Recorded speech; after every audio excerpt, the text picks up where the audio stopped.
Coronavirus, la pandemia. ¿Cuáles son los síntomas? ¿Cómo se transmite? ¿Qué puedo hacer para protegerme y prevenir la propagación de la enfermedad?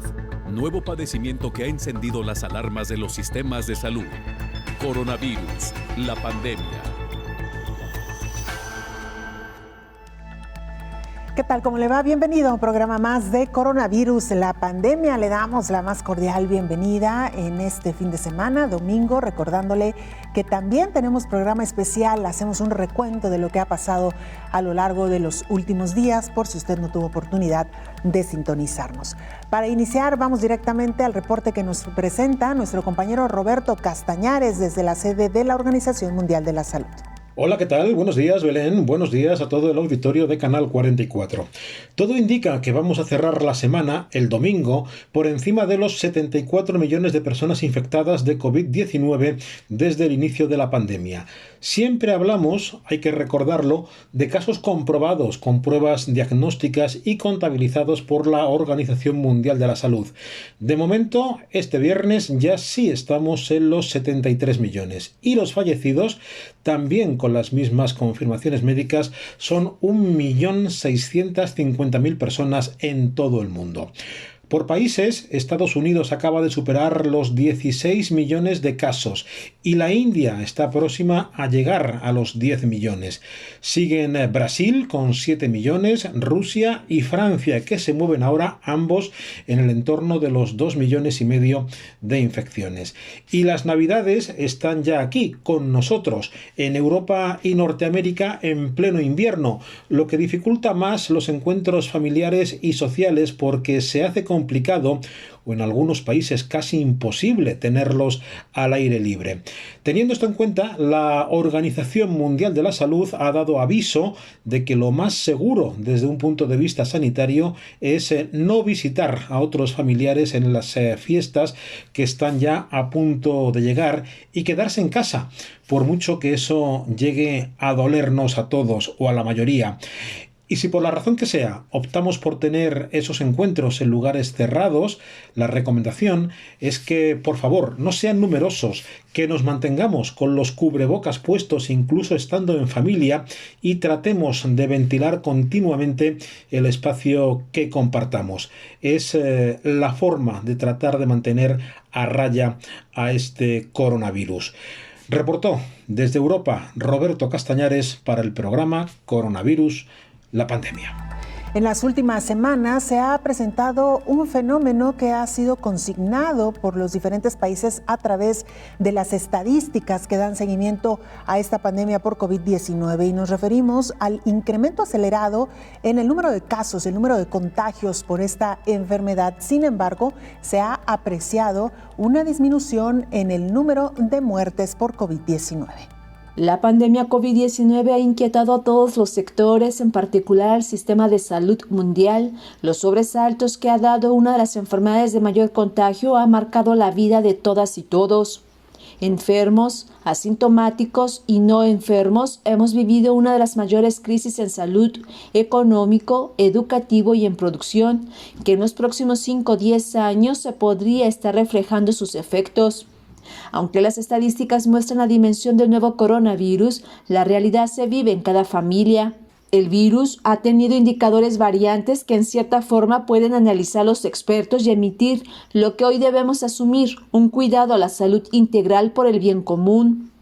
En enero, 9.826 personas fueron afectadas por el virus SARS-CoV-2 en el mundo, la mayoría en edad reproductiva, mientras que el número de casos a la fecha ascendió, de acuerdo al mapa Johns Hopkins, a 73.406.000 casos. Aunque estas estimaciones se ven limitadas por la falta de datos, se observa que a principios de la emergencia sanitaria internacional, la tendencia estaba más inclinada a los hombres que a las mujeres, y 12 meses después, el panorama se iguala en ambos sexos.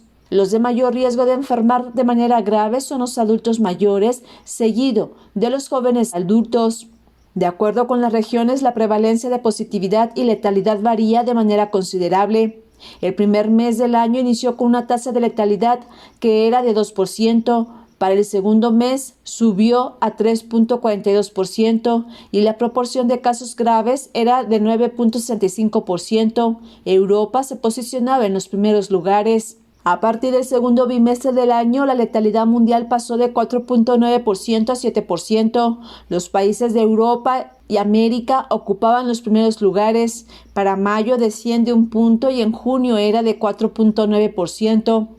Para los siguientes meses comenzó a descender la tasa de letalidad y para hoy es de 2.3%. Sin embargo, en casos positivos, la más alta y sostenida ha sido en la región América con un promedio de 55%, seguido de Europa. Para considerar que la epidemia está controlada, el porcentaje debería estar en 5%, de acuerdo a la Organización Mundial de la Salud. La COVID-19 ha tenido su máxima curva en diferentes estaciones del año. Sin embargo, el mayor temor es en el mes que surgió, invierno, aún más en los países de la región norte con un invierno crudo. Informó Isaura López Villalobos. Esta semana la dedicamos precisamente a hablar de algunos términos vinculados a esta pandemia por COVID-19 y nos referimos a la letalidad y mortalidad. ¿Cuál es la diferencia entre estos dos términos y cómo se utiliza cada uno de ellos para contabilizar y para tener también una ponderación de cómo avanza esta pandemia? El infectólogo Héctor Raúl Pérez Gómez nos lo explica. El porcentaje de positividad es número de pruebas que resultan positivas de cada 100 pruebas realizadas, así de sencillo. El porcentaje de positividad se ha utilizado como una variable o un indicador de la intensidad de la pandemia. Es evidente que mientras más alto el porcentaje de positividad, más intensidad está teniendo la enfermedad. En estos momentos, los países y las regiones que tienen porcentajes de positividad por arriba de 45% son los que tienen mayor índices de contagios y más intensidad epidémica. Por otro lado, la letalidad, bueno, es el número de personas que fallecen con respecto a los casos diagnosticados. Es porcentual de igual manera y, por ejemplo, en estos momentos la letalidad global en el mundo es del 3% aproximadamente, 3.5%. Va teniendo ligeras variaciones durante las semanas, pero llegó a ser del 7.2% global y bueno, es evidente que tiene variaciones por países, por regiones, por localidades, etcétera, dependiendo de muchos factores de los que vamos a hablar seguramente en un momento. Y la mortalidad habitualmente se expresa por 100,000 habitantes. La mortalidad es precisamente el número de personas que fallecen, en este caso por una condición específica, estamos hablando de COVID-19, por cada 100,000 habitantes. La mortalidad de alguna forma nos mide de manera integral varios aspectos. Primero, nos mide, lógico, la intensidad de la pandemia, la intensidad de contagios que va teniendo la pandemia. Pero también nos mide la calidad de los sistemas de salud, de alguna forma. Y también nos mide en específico la calidad y la efectividad de los protocolos de atención. No solamente los de orden médico de forma directa con el paciente, sino el sistema de organización que tiene en un momento dado una región, un país, etcétera, para que los pacientes tengan una atención oportuna, una atención segura. Entonces, son tres conceptos que están claramente diferenciados y que nos miden diferentes aspectos cada uno de ellos. La letalidad está dada en primera instancia por la virulencia, patogenicidad que tiene en este caso este nuevo coronavirus llamado SARS-CoV-2. Es decir, la gravedad de enfermedad que provoca, que produce. En la letalidad también contribuyen los factores preexistentes de las personas afectadas.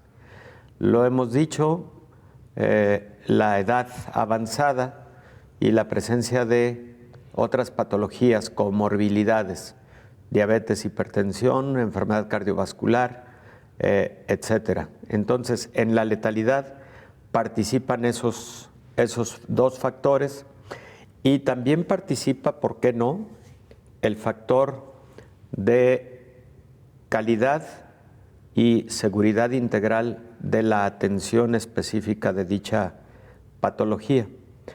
Por ejemplo, si un determinado país lamentablemente no tiene un número suficiente de espacios para la atención de pacientes críticos, si no tiene el equipamiento óptimo y suficiente para la atención de estos pacientes críticos y no tiene el suficiente personal de la salud para el mismo propósito, pues la letalidad podrá estar mucho mayor que en países en donde sí se tengan todos estos aspectos perfectamente resueltos. También hay que decir que en el caso de la letalidad pueden estar interviniendo la aplicación de los avances científicos que se van teniendo derivado de los ensayos clínicos, de los protocolos que van mostrando resultados óptimos. Hacemos una pausa muy breve, regresamos con mucho más a este programa especial Coronavirus, la pandemia.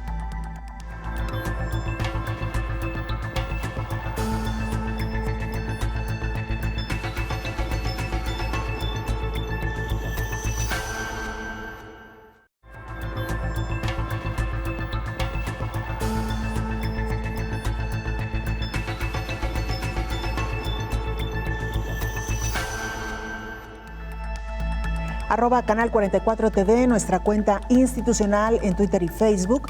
Nos pueden mandar mensajes también a través de WhatsApp al 33 22 42 06 90. Y mire, una noticia que encendió de nueva cuenta las alarmas en torno a este nuevo virus conocido como el SARS-CoV-2. En Reino Unido identificaron una variante de este virus.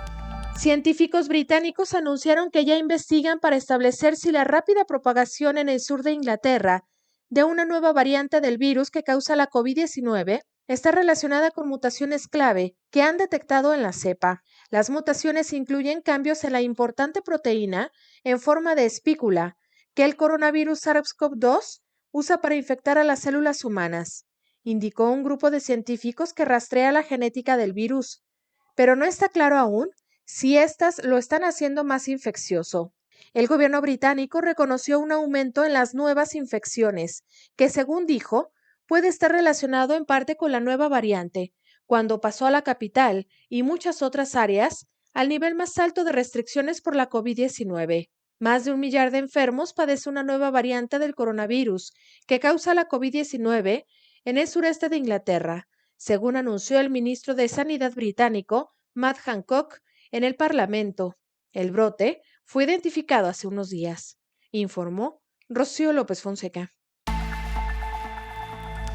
Mucho se ha avanzado en el terreno de las vacunas para tratar esta enfermedad de COVID-19 y para poner un freno a la transmisión del virus del SARS-CoV-2. Sin embargo, en el terreno de los fármacos, poco se ha sabido, de acuerdo a lo que nos dice esta semana el infectólogo Héctor Raúl Pérez Gómez. Ahí todavía no se ha podido encontrar un fármaco efectivo para tratar a pacientes graves con COVID. En su momento se consideró que tocilizumab, un fármaco que inhibe a una citocina conocida como interleucina 6, podría mejorar mucho el curso de COVID-19 al inhibir el proceso inflamatorio tan severo que se puede producir en estos pacientes graves o críticos. Se empezó a utilizar tocilizumab, etcétera.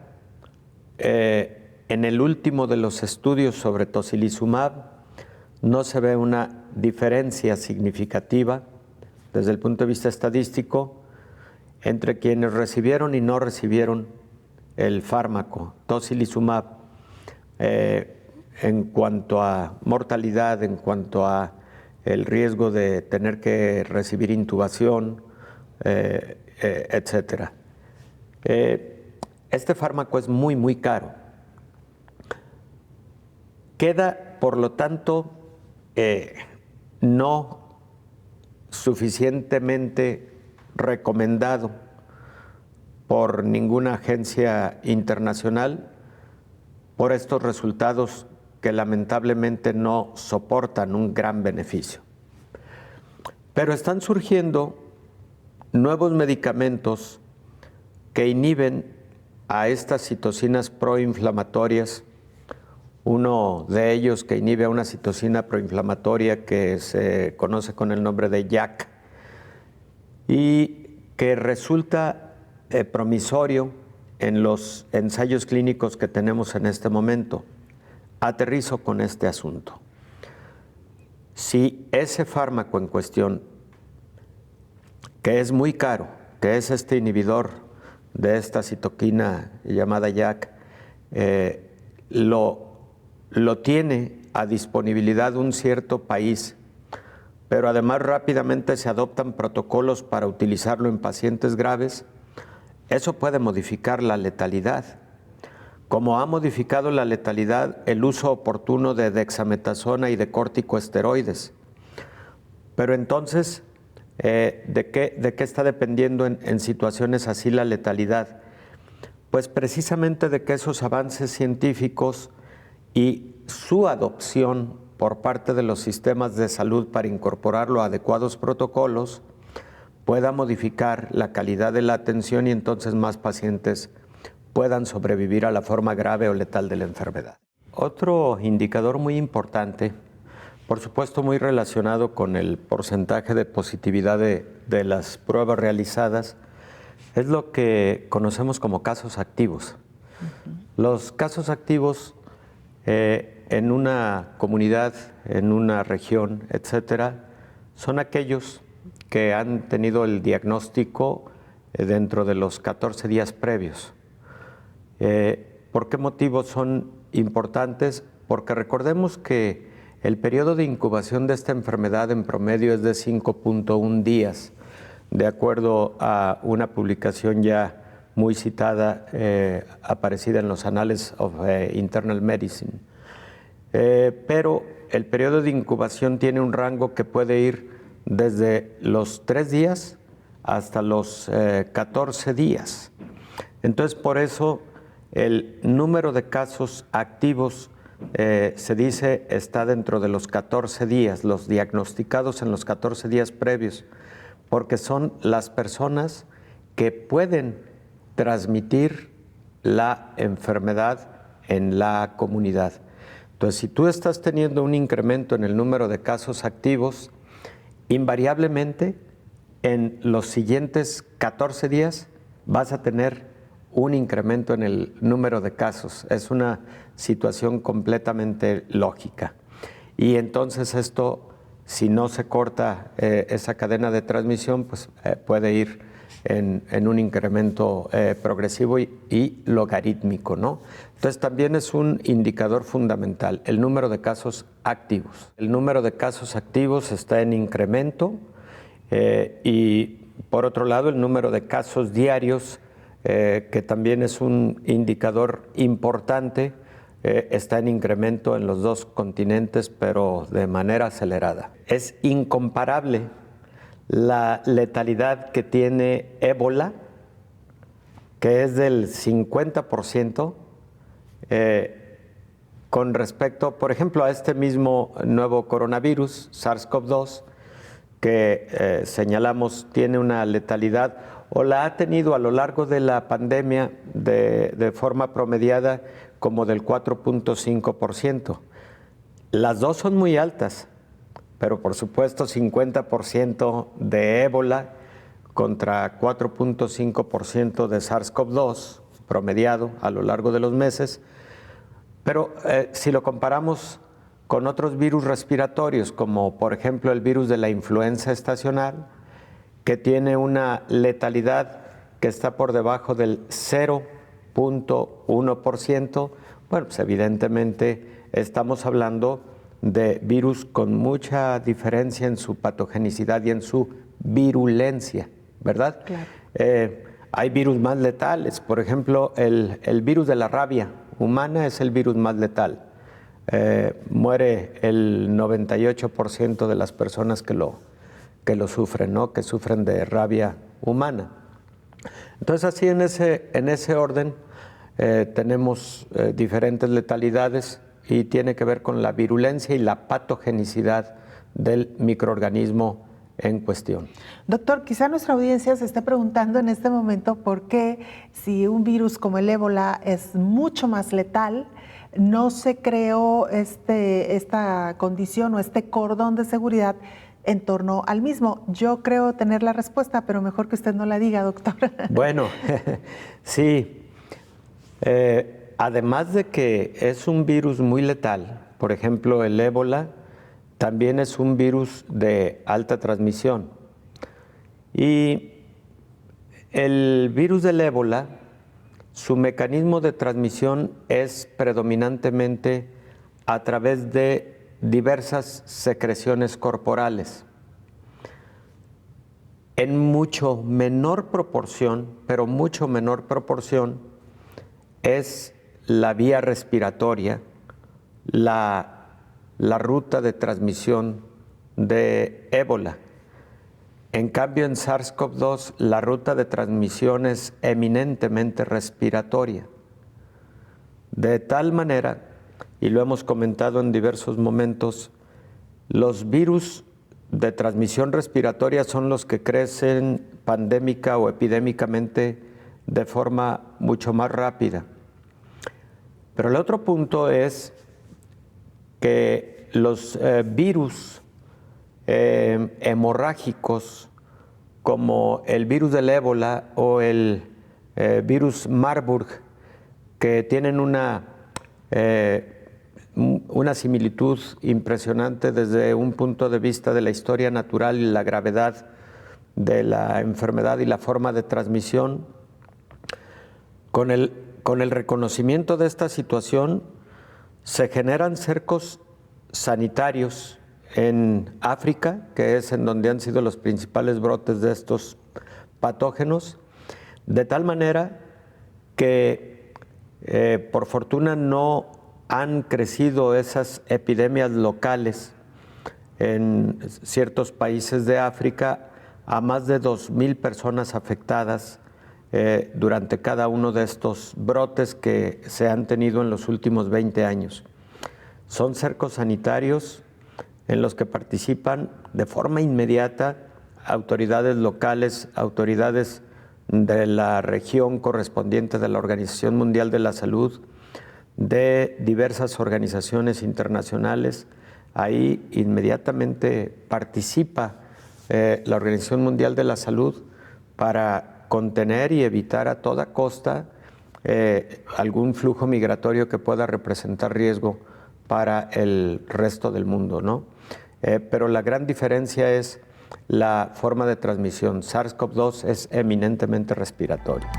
Esta semana nos llegaban noticias actualizadas desde Vietnam. Es nuestro compañero Eric San Juan quien nos actualizaba información. Hola, ¿qué tal? Buenos días, Belén. Buenos días a todo el auditorio de Canal 44. Vietnam es uno de los países que mejor ha gestionado la pandemia de COVID-19 con 1.405 casos positivos y 35 muertos hasta el momento.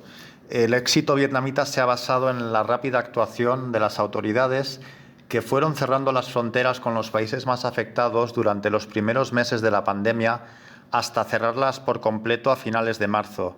Desde entonces siguen clausuradas, con excepciones para viajeros nacionales y trabajadores extranjeros expertos, que tienen que cumplir con unos requisitos muy estrictos que incluyen varias pruebas de detección del virus negativas y una cuarentena de 14 días al llegar al país. Las cuarentenas son en centros gubernamentales o en hoteles designados por el gobierno. Otra de las claves ha sido la rapidez de sus equipos de rastreadores que han permitido llegar al origen de los distintos brotes que se han producido en el país para evitar así su expansión. Este éxito sanitario le ha permitido lograr réditos económicos y cerrará el año con un crecimiento positivo de su economía, aunque menor que el de otros años, en parte debido al fuerte golpe sufrido por la industria turística. A diferencia de otros países, Vietnam ha declarado que por el momento no va a cambiar su política con la llegada de las vacunas y mantendrá las mismas restricciones draconianas, sin planes de reabrir sus fronteras por el momento.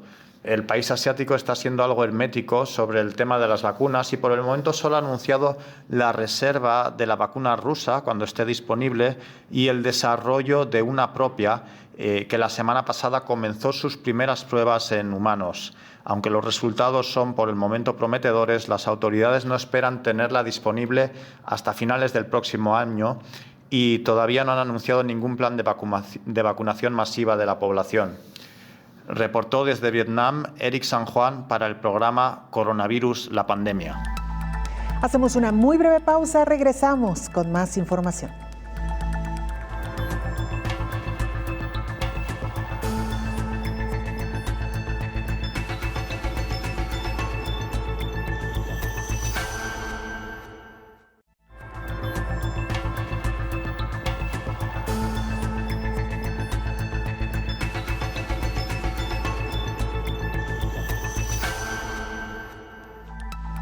En medio de esta pandemia de COVID-19, el mundo enfrenta altos costos que han impactado directamente en el ámbito de la salud.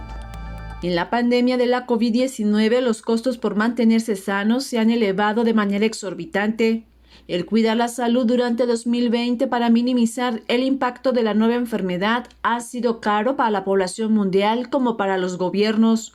La compra de todo tipo de productos de higiene, de limpieza, desinfectantes, cubrebocas, pagar por pruebas de diagnóstico, medicamentos y vitaminas elevaron sus precios, lo que ha traído una crisis a la economía familiar y al sistema de salud. Las personas con una afectación de base y enfermaron por COVID-19 casi multiplicaron sus costos al acudir al sector salud privado debido al cierre de los espacios públicos.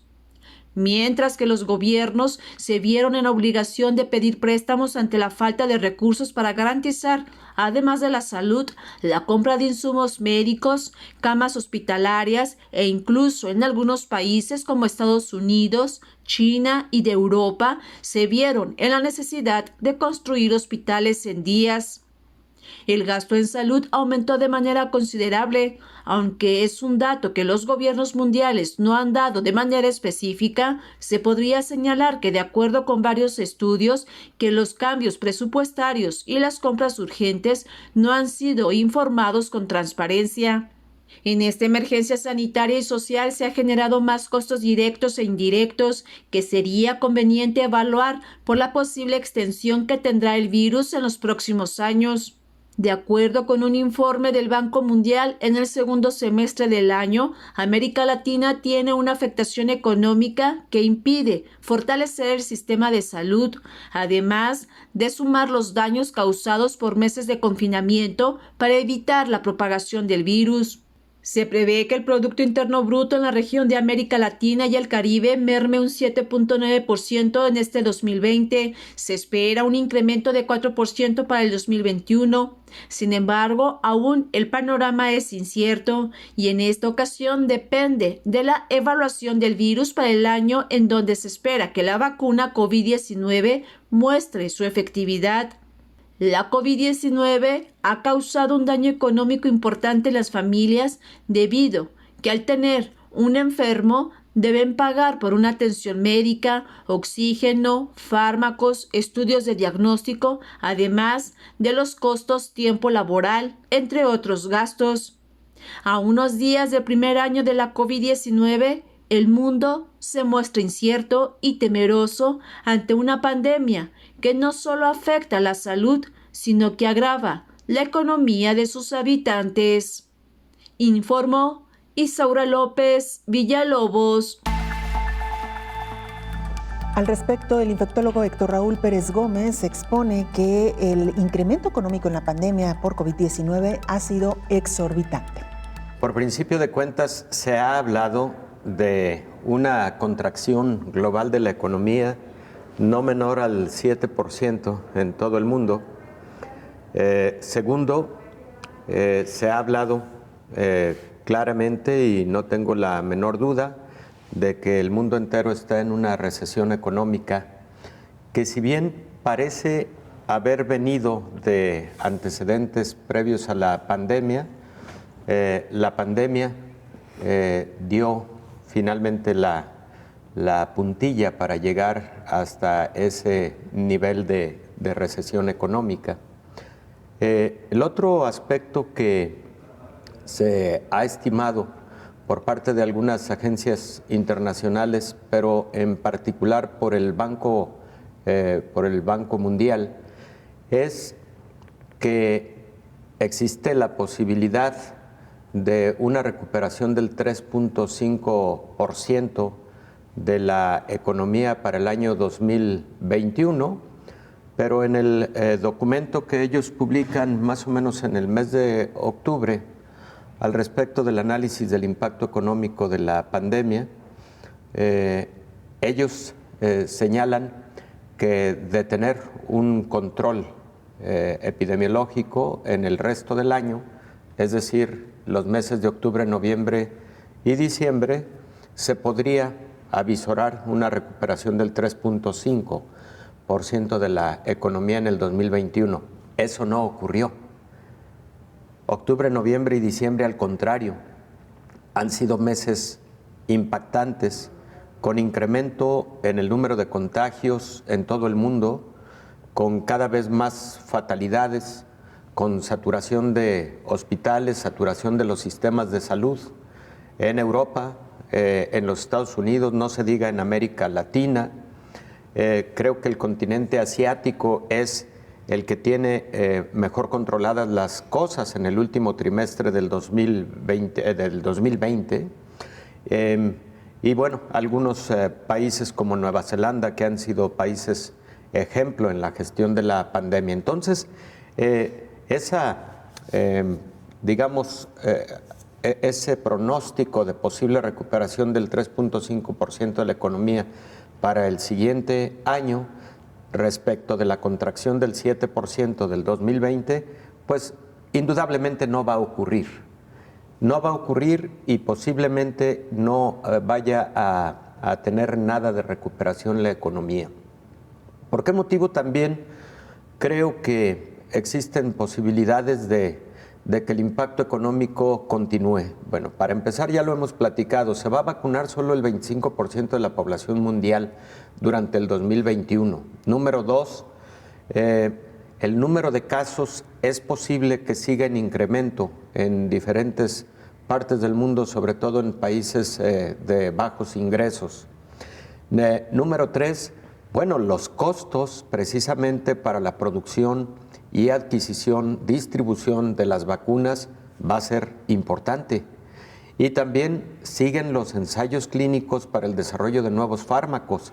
Si logramos tener en corto plazo uno o varios fármacos de buena calidad para la atención de pacientes con COVID, pues eso también va a tener un significado de costos para la producción, distribución, etcétera, de algún posible fármaco eficaz y seguro. Entonces, pues creo que se advierten tiempos difíciles, además del que hemos vivido en el 2020, para el 2021 en términos de economía. Pero esto es global. Lo que han sido costos directos a la salud, bueno, pues son otro asunto. Ha sido una pandemia muy larga. Yo creo que los países que apostaron a, dosificar la pandemia, se han equivocado. Esa es mi opinión personal. ¿Por qué se han equivocado?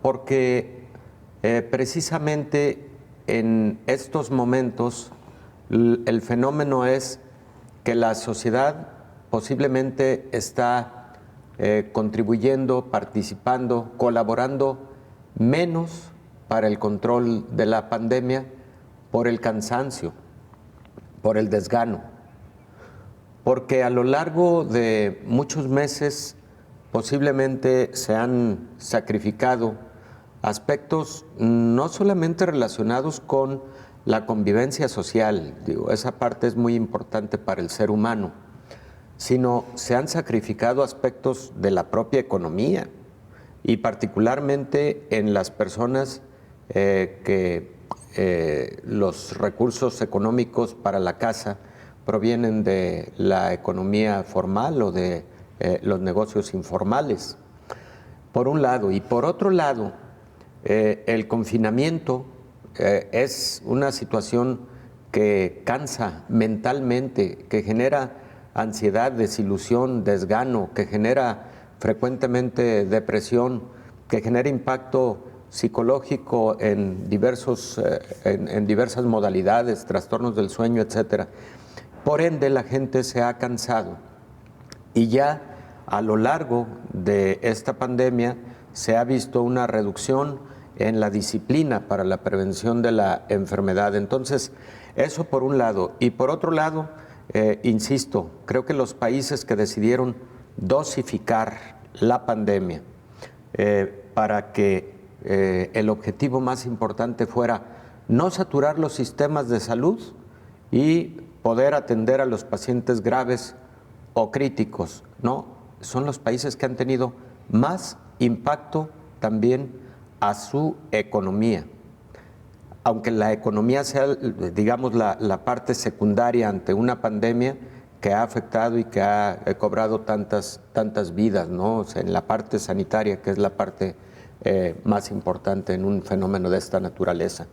Yo creo que los países que apostaron a acortar la pandemia con medidas de contención rígidas, tú y yo lo hemos platicado en esta mesa, por supuesto sin llegar a la coerción y a violentar las garantías individuales, los derechos humanos, pero sí con medidas de mucha disciplina, más vigiladas, etcétera, y que, como en el caso de propio China, de Japón, de Singapur, de Corea del Sur, no se diga de Nueva Zelanda, etcétera. Esos países que apostaron a acortar la pandemia en este momento la tienen bajo muy buen control, pero además tienen una recuperación económica que es sorprendente cuando tuvieron tanto impacto en los primeros meses.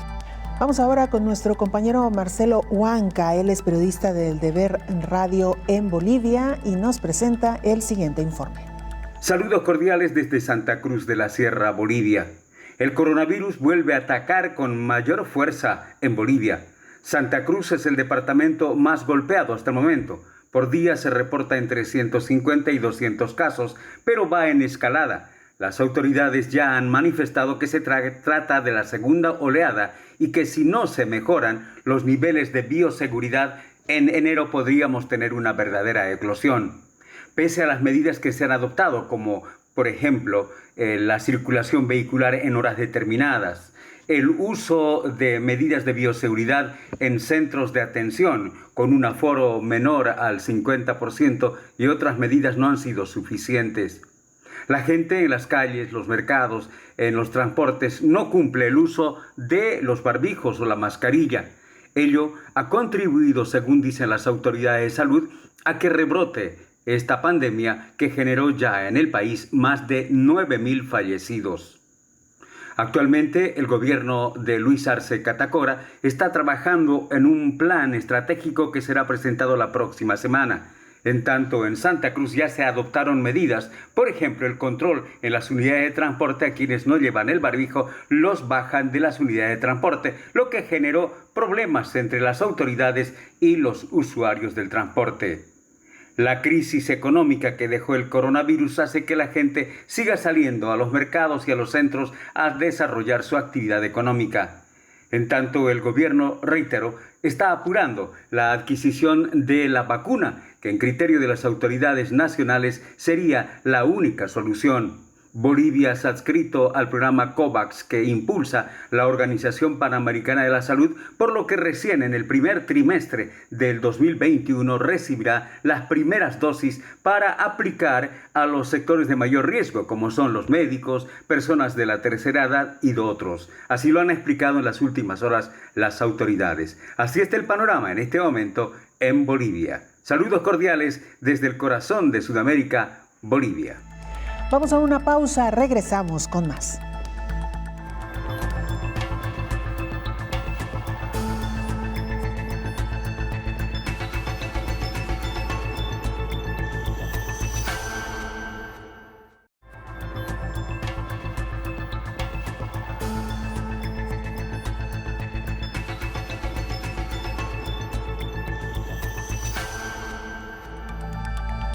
Viajamos ahora a Colombia para escuchar el reporte de nuestra compañera Marta Rincón. Ella es periodista del Canal TRO en Colombia.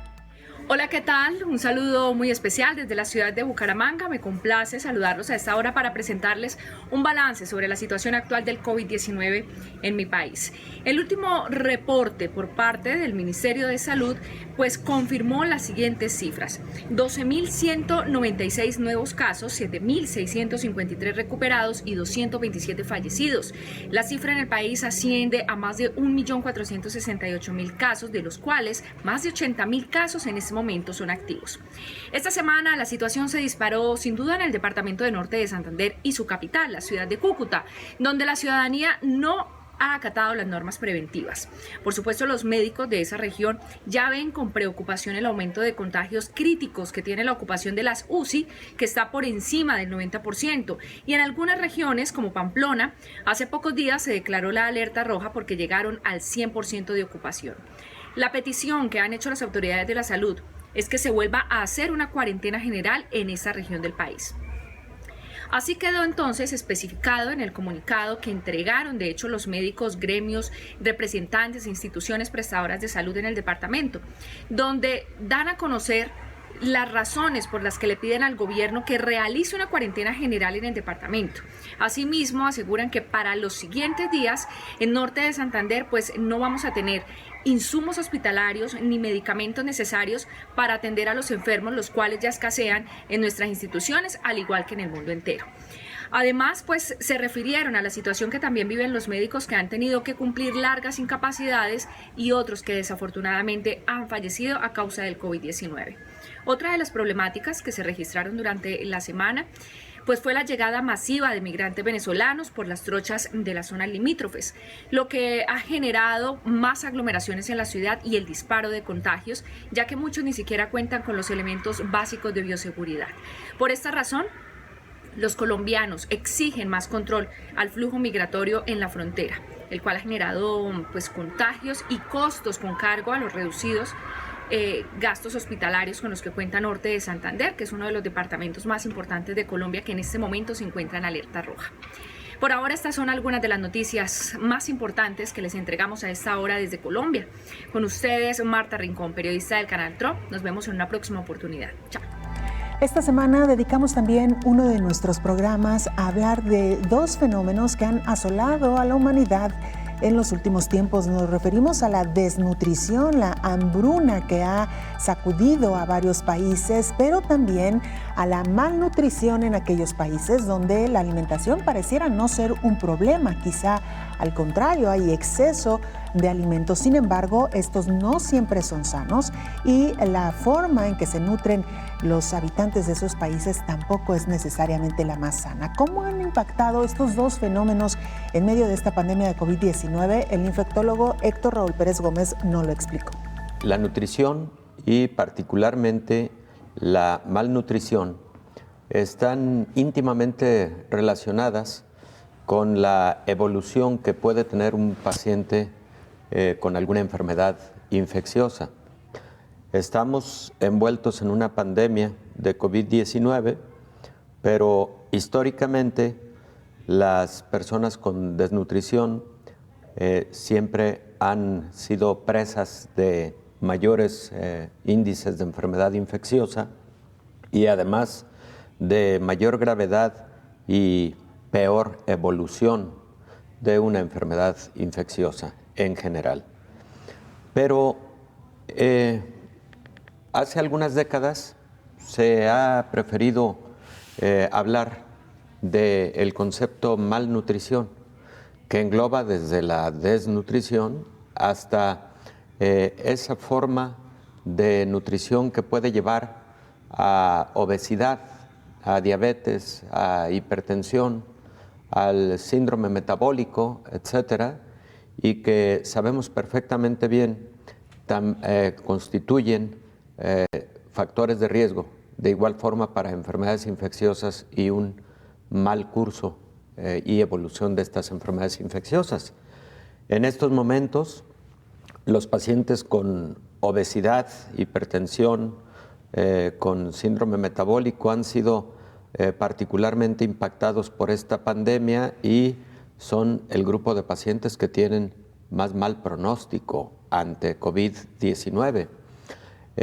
Los pacientes, independientemente de la edad, pero con obesidad mórbida, tienen alto riesgo de enfermedad grave y de enfermedad crítica que termina en una terapia intensiva y frecuentemente con intubación endotraqueal, con ventilación mecánica asistida.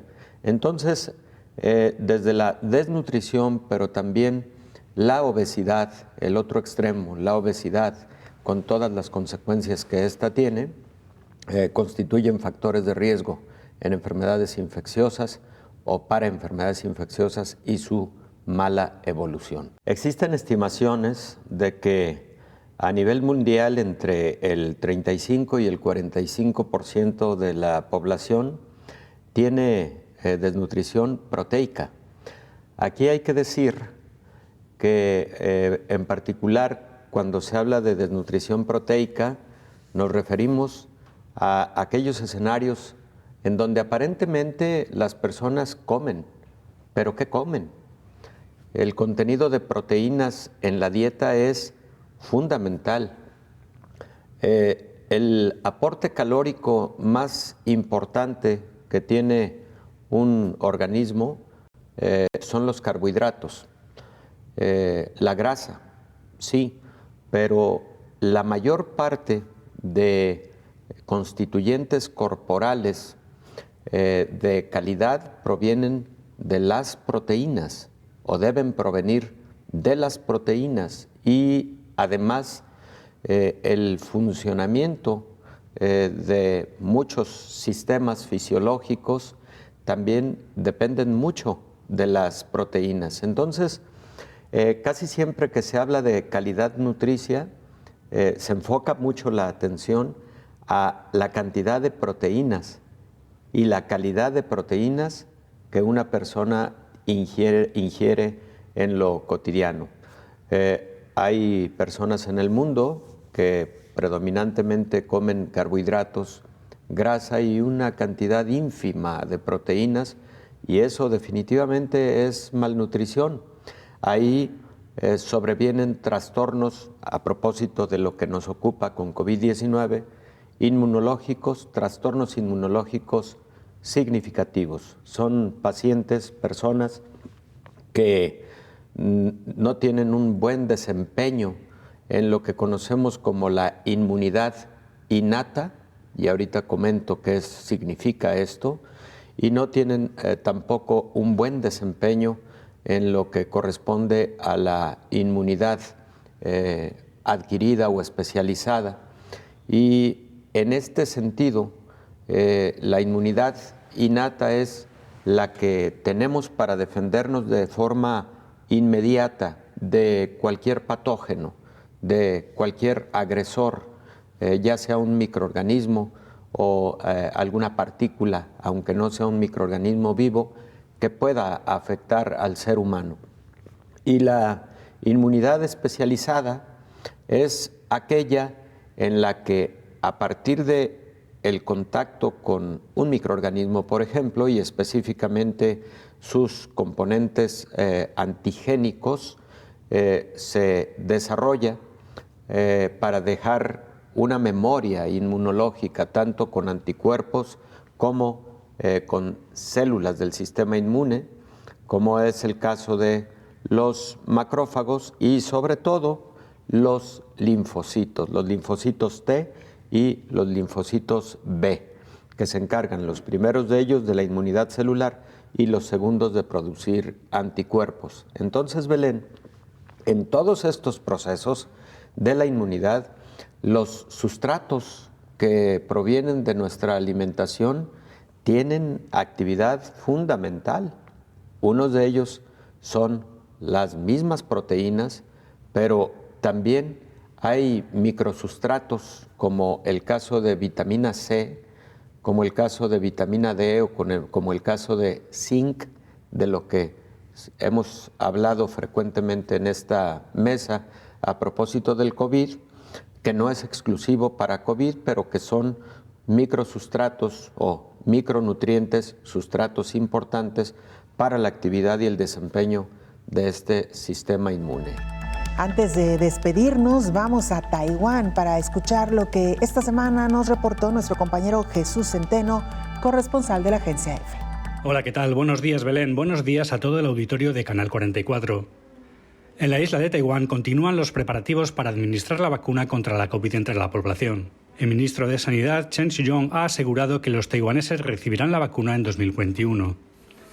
Las primeras dosis podrían estar disponibles entre marzo y junio de este año, dijo el ministro en el legislativo. Las segundas dosis irían después, en el mes de junio.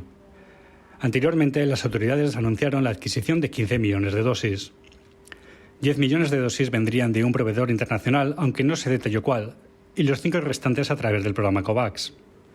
El ministro de Sanidad indicó que el gobierno taiwanés espera vacunar a un 60% de la población con estas dosis. En cualquier caso, dijo que, a pesar de las vacunas, el mundo debería permanecer alerta contra el virus. Además, afirmó que los datos sobre el efecto duradero de las vacunas siguen siendo insuficientes. Taiwán ha sido uno de los lugares más exitosos del mundo en el tratamiento de la COVID. Hasta ahora, la isla solo ha confirmado 724 casos y 7 muertes. Su éxito se debe a los controles fronterizos y la práctica prohibición de visitantes extranjeros. Además, también pide cuarentena obligatoria a todos los taiwaneses que vuelvan a la isla. Los 23 millones de taiwaneses también han estado usando mascarillas incluso antes de que fuera obligatoria. Por otra parte, la prensa local en China asegura que el país vacunará a 50 millones de personas en las próximas fechas. El objetivo, evitar rebrotes durante el año nuevo lunar, que comenzará en febrero. Reportó desde Taiwán para el programa Coronavirus la Pandemia, Jesús Centeno.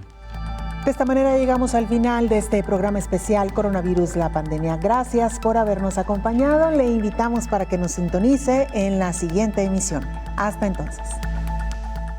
Coronavirus, la pandemia.